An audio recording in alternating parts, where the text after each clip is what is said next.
স্বাগতম সুপ্রিয় শিক্ষার্থীবৃন্দ, তোমাদের জন্য রিসেন্ট প্রশ্ন আসা থেকে একটা প্রশ্ন নিয়ে আসছি। যশোর বোর্ড 2025 সালে, অর্থাৎ কয়েকদিন আগের প্রশ্ন। এটা সংখ্যা পদ্ধতিতে আসছিল। 5 দাগের ক, 2-এর পরিপূরক কি? খুব সুন্দর একটা প্রশ্ন।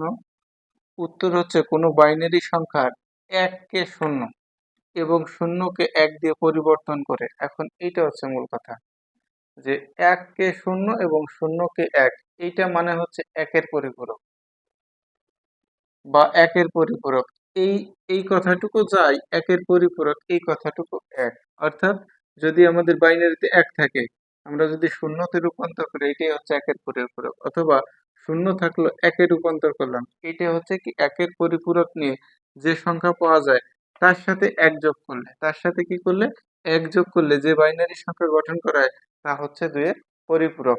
প্রথমে এরকম বুঝতে হবে যে এই যে ধরো একটা সংখ্যা আছে 0 1 1 এরকম, ঠিক আছে?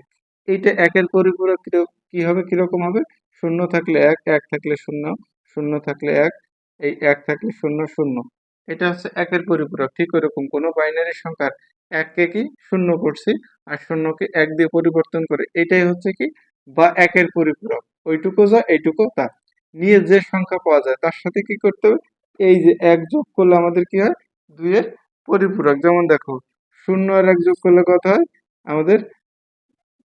0 আর 1 যোগ করলে কত হয়? 1। ক্লিয়ার? আচ্ছা, এরপরে এই পাশে যা আছে তাই, যা আছে তাই। এইটা হচ্ছে কি 2-এর পরিপূরক, অর্থাৎ তার সাথে 1 যোগ করে যে বাইনারি সংখ্যা গঠন করা তা হচ্ছে 2-এর পরিপূরক। সবাইকে অসংখ্য ধন্যবাদ।